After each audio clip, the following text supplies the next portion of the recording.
Hello everyone, Thomas here.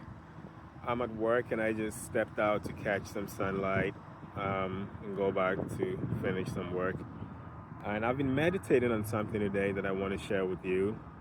May or may not be helpful to you or to your situation, but it's still a good piece of wisdom to keep in your arsenal. Maybe one day you'll need it.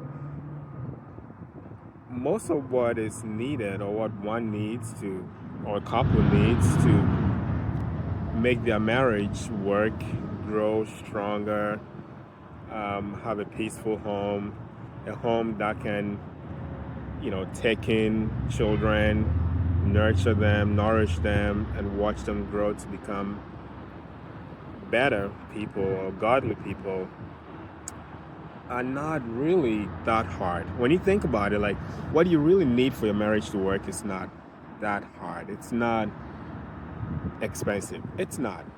It's really not when you think about it. Now you can say, "Well, I want to go on a vacation. I want to do this," and we need all those things, or we think we need all those things because of something deep within us that we want answers to, right? So you want to go on a vacation because maybe you want to relax, or you want to feel important. So you want your partner to carve out time to, you know, make time for you, to make you feel special.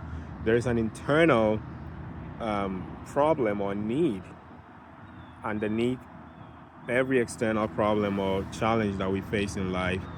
And what I've learned is, don't withhold anything from your spouse when it's in your power to give it, right? And most of the time, you know what your spouse needs. You know what you could do right now, today. You could walk to your spouse right now, and I am sure, I I can guarantee you there are at least 2 to 3 things you could do now to make things better.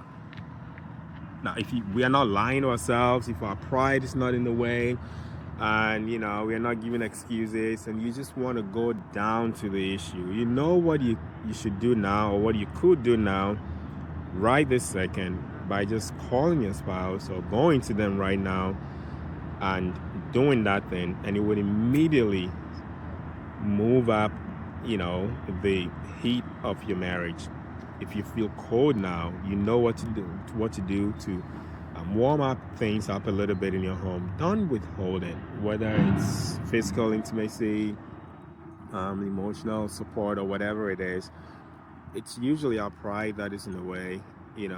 Our pride gets in the way. We know what we need to do, but we don't get to it. We don't even want to entertain the idea of doing the thing. So you put it away, and you're like, oh, but this, but that, but this, but that.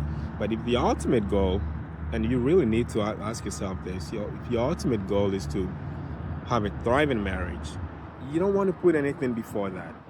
Do you want a thriving marriage? If your answer is yes, then you must also ask yourself, what do I need to do right this second, right now, today, this week, this month, before the year ends, to just get my marriage or relationship back on track?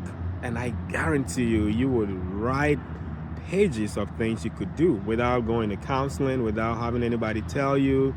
Really cut through your pride, cut through whatever you're putting in the way as a hindrance, and get to it. Don't withhold it. Don't keep things from your spouse. Your wife could really appreciate you just walking up to her and telling her, I really appreciate the person that you are. I would marry you again. I see the value that you bring to this family, and I see how you've made me a better man. Even though we have challenges, I do appreciate you.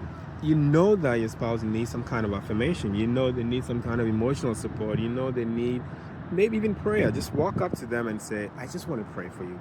Whatever it is, if you take a good 5 to 10 minutes right this second and pay attention to those thoughts, and maybe even write them down, you could cause a lot of change today, right this second,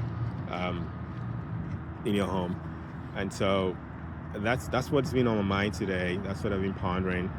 Don't keep things. Okay, don't anybody who hoards things that other people need, whether it's the rich hoarding things that the poor need downstream, they just don't flourish. You're just holding all these things up here, and your chest is so tight. You're not willing to let go, and it weakens you. Be given to freely letting things go.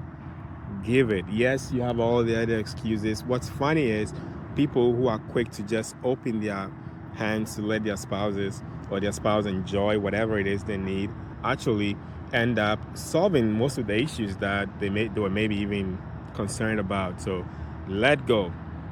Attend to your spouse right now.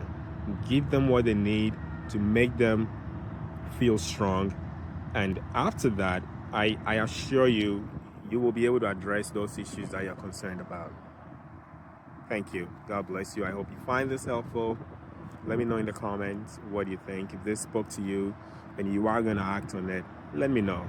I'll pray for you. Shalom.